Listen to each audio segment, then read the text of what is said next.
Datuk Pengerusi, terima kasih untuk saya juga turut serta dalam perbahasan peringkat jawatankuasa Kementerian Luar. Mungkin saya bermula dengan butiran 020000 030 030 200 dan 040000 yang melibatkan tentang dasar luar, Sekretariat ASEAN dan juga tentang isu-isu kemanusiaan. Datuk Pengerusi, apabila Aung San Suu Kyi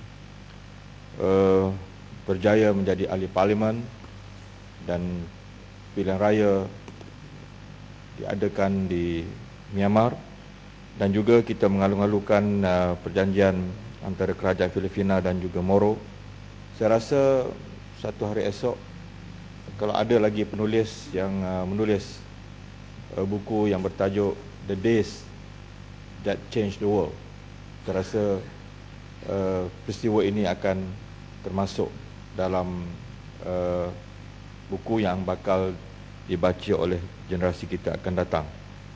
Kerana penting bagi kedua-dua peristiwa itu, kerana ialah merupakan satu yang saya anggap watershed di dalam kita berjuang dan dalam kita cuba untuk menyelesaikan beberapa konflik yang memang sangat besar kesannya terhadap kemanusiaan dan juga demokrasi itu sendiri. Apabila perjanjian di antara Filipina dan Moro berjaya diadakan, saya sangat setuju tadi dengan pandangan daripada Kalabakan bahawa ia tidak semestinya selesai sepenuhnya. Mana-mana pihak yang melanggari perjanjian itu dalam tempoh yang ditentukan, maka dia menjadi dengan izin null and void. Makanya back to the square one. Oleh itu saya rasa di sinilah kalau Malaysia punya iltizam untuk memastikan perjanjian ini mencapai matlamatnya, Kuala Lumpur seharusnya terus menjadi destinasi.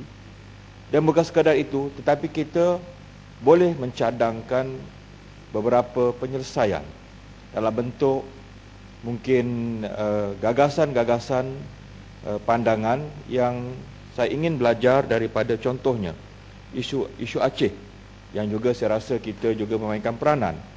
Bila Aceh dapat diselesaikan dan bila mana Jakarta memberikan hak royalti, memberikan hak kekayaan yang dulunya dianaktirikan, maka kita melihat sampai ke hari ini keamanan itu sustain, boleh dikekalkan kerana tidak ada lagi alhamdulillah pertumpahan darah di Aceh.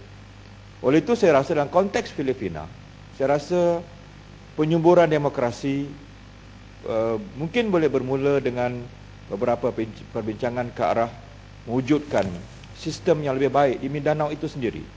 Ialah mungkin esok tidak boleh kita laksanakan, tetapi dia mesti bermula dengan langkah pada hari ini.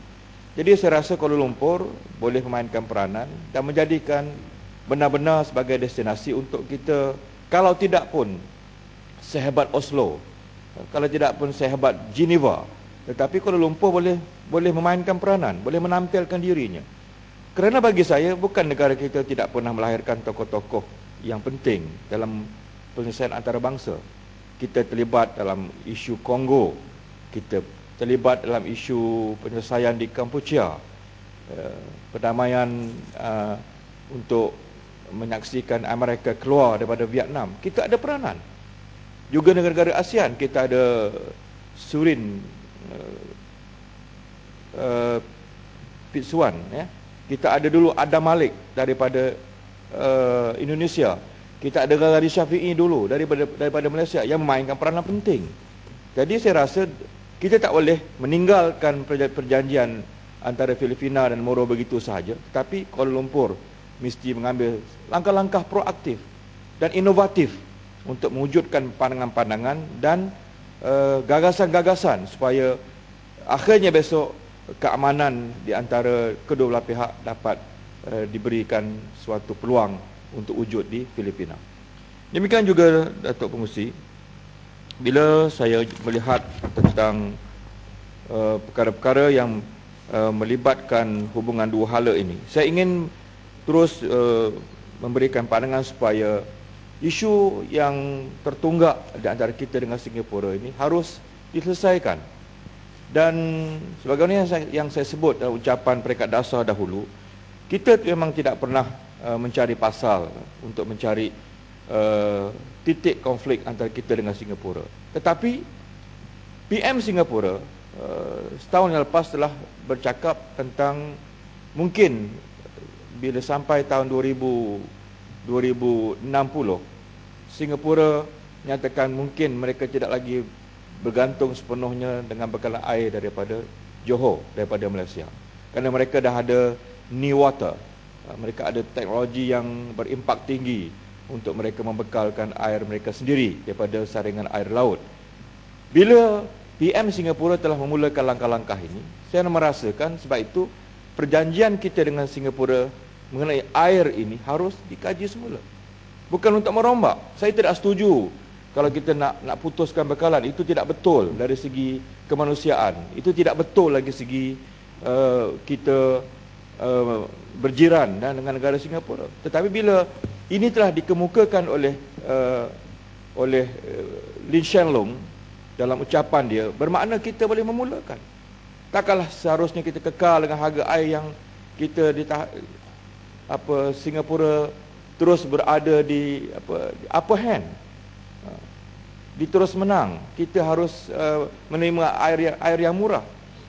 Oleh itu saya rasa kita harus melihat. Sebab itu saya mengkaji, saya telah mencadangkan dalam peringkat dasar supaya apa juga perundangan yang dilihat perlu diperbetulkan, diperbarui, harus kita ambil peranan yang serius terhadap membincangkan isu-isu seperti ini.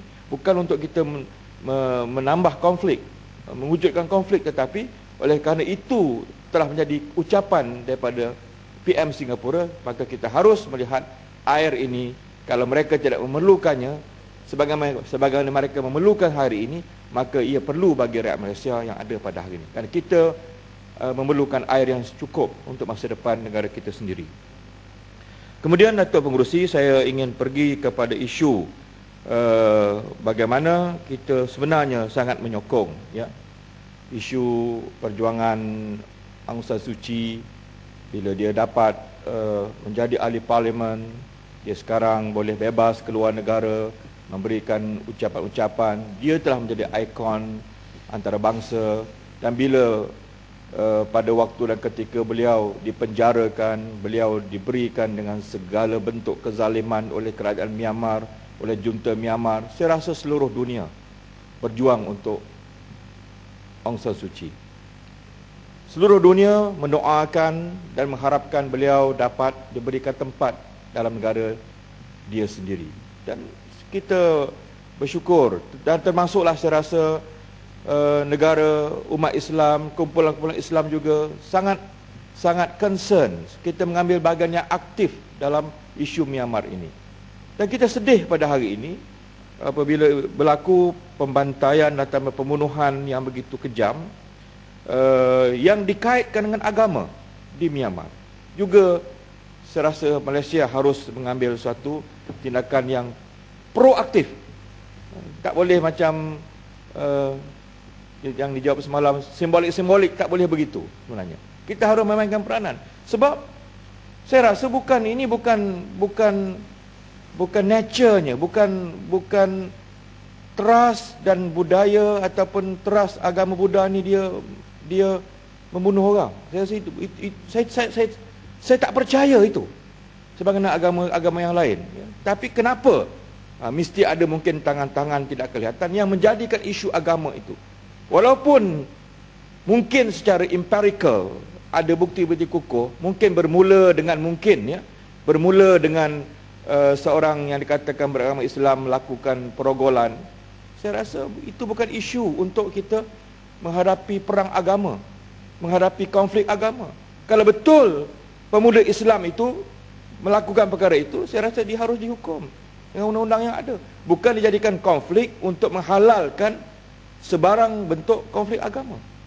Dan ini sangat sedih berlaku di Myanmar sampai hari ini. Dan Malaysia harus dilihat menerajui konflik ini.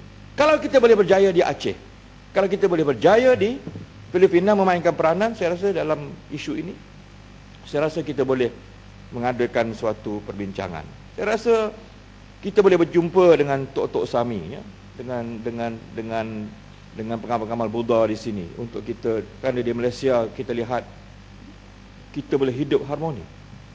Bukan kenapa di Burma dia menjadi suatu isu agama, berlaku pembantaian. Ini yang saya rasa kita harus perhatikan. Dan juga saya ingin merakamkan Datuk Pengerusi dalam Dewan Yang Mulia pada pagi ini, meminta supaya Aung San Suu Kyi sendiri mesti bersuara. Di saat dia menghadapi kesukaran, di saat dia dizalimi, di saat dia berjuang, kita menyokongnya dengan sepenuh jiwa raga kita. Tak kira saya rasa sama ada apa agama pun. Di Malaysia sendiri, parlimen ini sendiri, dan kita sendiri, PAS sendiri, siapa pun, kita menyokong beliau. Tapi dalam hal ini, saya ingin merakamkan betapa kita agak kecewa. Tak ada sepatah pun keluar daripada mulut Aung San Suu Kyi ini untuk menyelesaikan isu ini. Saya tidak minta mungkin dalam konteks Filipina, dalam konteks Myanmar, mungkin sukar untuk dia menyokong, ya. Kita boleh faham. Tapi paling tidak pun dia mesti bersuara atas kemanusiaan. Kerana pembantaian ini tidak boleh kita izinkan. Undang-undang mesti mengambil tempat. Hak dan keadilan mesti diberikan peluang. Jadi saya harap Aung San Suu Kyi sebagai tokoh yang pernah disanjung dunia mesti bersuara dan mesti memberikan suatu kenyataan. Paling tidak pun ia mesti dihentikan atas nama kemanusiaan. Jadi Datuk Pengerusi, itu beberapa perkara yang saya rasa ingin saya sampaikan sebagai memberikan pandangan saya terhadap perbahasan Kementerian Luar di peringkat tatanan kuasa ini. Terima kasih.